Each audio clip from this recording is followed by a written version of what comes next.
30 साल से कम के ट्रेडर्स घाटे में 76%।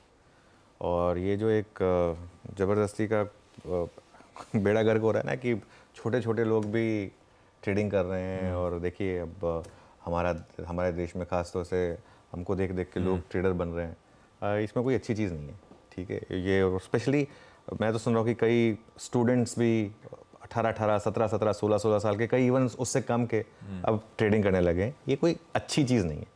मैं इस पर आऊँगा बाद में, इस पर बात करूँगा, ठीक है।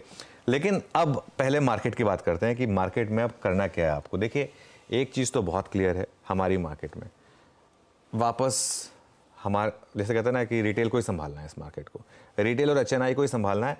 जो सब मार्केट की सबसे बड़ी शक्ति है उसी को संभालना है, क्योंकि एफआईएस फिर नाराज हो गए मार्केट से। प्लस कंसिडरिंग कि जो बजट के बाद मूव आया, उससे जस्ट पहले जो एफआईएस की 5 दिन की बाइंग आ रही थी वो वापस गायब हो गई।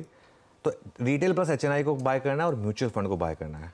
म्यूचुअल फंड 1.5 लाख करोड़ के कैश पे बैठे हैं इस समय। मुझे लग रहा है अब वो डिप्लॉय करना शुरू करेंगे, क्योंकि अब मार्केट स्पेशली इंडेक्स लेवल पर आपको शायद थोड़ी सी अच्छी अपॉर्चुनिटीज़ देगा।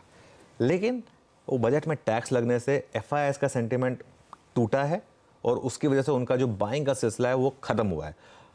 देखिए हमारे पास ऑप्शन नहीं है, हमको तो अपनी मार्केट में बाय या सेल करना है, ठीक है ना, अपनी मार्केट में इन्वेस्ट करना है, मतलब वही करते हैं हम लोग।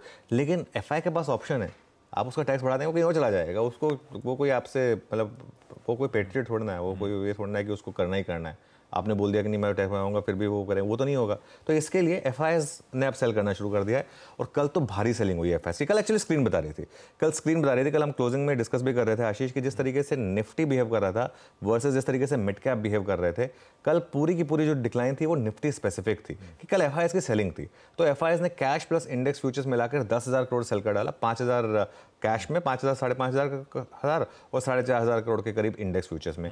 यही आपको कल निफ्टी, बैंक निफ्टी बता रहे थे। और निफ्टी से ज़्यादा बैंक निफ्टी बता रहा था ये, क्योंकि एफआईएस का सबसे ज़्यादा जो एक्सपोजर है वो बैंकों में है, लार्ज प्राइवेट बैंकों में। तो वो ये बता रहा था बेसिकली। लेकिन हमारी मार्केट के साथ एक चीज़ जो इंटरेस्टिंग है कि हमारी मार्केट नॉर्मली ख़राब न्यूज़ पर रिजिलेंट रही है। तो ये एक हमारे लिए बहुत ख़राब, मतलब ग्लोबल ख़राब खबरों पर नॉर्मली हम रेजिलेंट रहे हैं। बस दिक्कत एक है हमारी मार्केट में, जो हमारा सबसे बड़ा सेक्टर है वो है प्राइवेट बैंक्स। और ये सबसे बेसिकली बड़ा सेक्टर है, उसकी वजह से दिक्कत। निफ्टी बैंक 20 डेमा के नीचे है ऑलरेडी और 50 डेमा ब्रेक करने की भी तैयारी कर रहा है यहाँ पर। तो ये एक दिक्कत है। लेकिन दूसरी तरफ आईटी बहुत स्ट्रांग है। और मुझे लग रहा है आज आईटी शेयर में, पहले तो खैर आपको ओवरवेट वैसे ही होना चाहिए था, आज मौका मिलेगा अगर आपने मिस कर दिया था या अगर आप ऐड करना चाहते हैं तो, अगर आईटी इंडेक्स आज आपको नीचे मिल जाए नैस्डैक की वजह से, तो अगर मार्केट में रिकवरी आई तो आईटी और एफएमसीजी ये 2 सेक्टर्स हैं जो इसको शायद लीड करेंगे। देखिए अगर आप इन्वेस्टर हैं तो घबराने की ज़रूरत नहीं है। ये ग्लोबल स्क्रीन देखकर ये सब चलता रहता है और एक इन्वेस्टिंग करियर में ये सब चीज़ें आपको झेलनी पड़ेंगी। तो बिल्कुल घबराएं नहीं। और एक large stock and barrel profit booking ना करें, जो कई लोग सोच रहे हैं कि मैं क्या एकदम बिल्कुल बिग प्रॉफिट बुकिंग कर लिए, वो नहीं करना है आपको। एसआईपी पर बिल्कुल ब्रेक नहीं लगाना है और अपना वो स्टेप और डिप का फॉर्मूला वो याद रखना है, क्योंकि वो सबसे इंपॉर्टेंट है। और ये इसीलिए मैं थोड़ा कंफर्ट देने के लिए ग्रीन ऑन ग्रीन पहन कर आया हूँ, क्योंकि नॉर्मली जब मार्केट इतना गैप डाउन होता है तो मैं इस थोड़ा सा कंफर्ट देने की कोशिश करता हूँ। बस एक चीज़ पर मैं कह रहा हूँ लोगों से, एक स्पेस है जहाँ पे अब आप प्रॉफिट बुक कर लें या अवॉइड करें उसको, वो है पीएसयूज़ में डिफेंस और रेलवे स्टॉक्स। मेरा ये मानना है कि इन स्टॉक्स में बहुत तेज़ बाइंग हुई है, और स्पेशली उन स्टॉक्स में जहाँ फ्लोटिंग स्टॉक बहुत कम है, जैसे कि हैल है और मज़गांव डॉक है। ये 2 स्टॉक्स हैं जो मुझे लग रहा है कि ये 2 स्टॉक्स एग्जाम्पल हैं, ऐसे कई एग्जाम्पल्स हो सकते हैं। यहाँ मुझे लग रहा है कि ये स्टॉक्स 20 से 30% आराम से गिर सकते हैं और उसके बाद भी ये स्टॉक्स एक्सट्रीमली ओवर वैल्यूड रहेंगे। फॉर एग्जाम्पल मज़गांव डॉक देखिए आप किस तरीके से भागा। इसका अगर 2 साल का आप चार्ट दिखा देना तो वो आपको क्लियरली बताएगा। ये 12 महीने का चार्ट है, करीब 171% 12 महीने में, और ये 2 साल का चार्ट है। 2 साल में ये स्टॉक 17 गुना हुआ है, 17 गुना। और इसका आप शेयर होल्डिंग पैटर्न देखिए, फ्लोटिंग स्टॉक इसमें है ही नहीं बिल्कुल भी।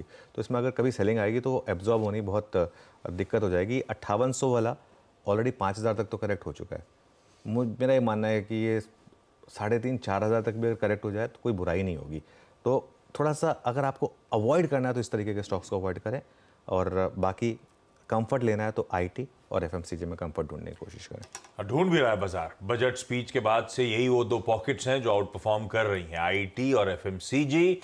और ये पीएसयूज, खासतौर पे डिफेंस, रेलवेज जिसने बहुत तेजी दिखाई थी, उन पॉकेट्स थोड़ा सा इस समय अब बहुत ज़्यादा ओवर स्ट्रेच पॉकेट्स जो हैं उनसे थोड़ा सा बच के रहिएगा। खैर, मार्केट्स पे भी आऊँगा।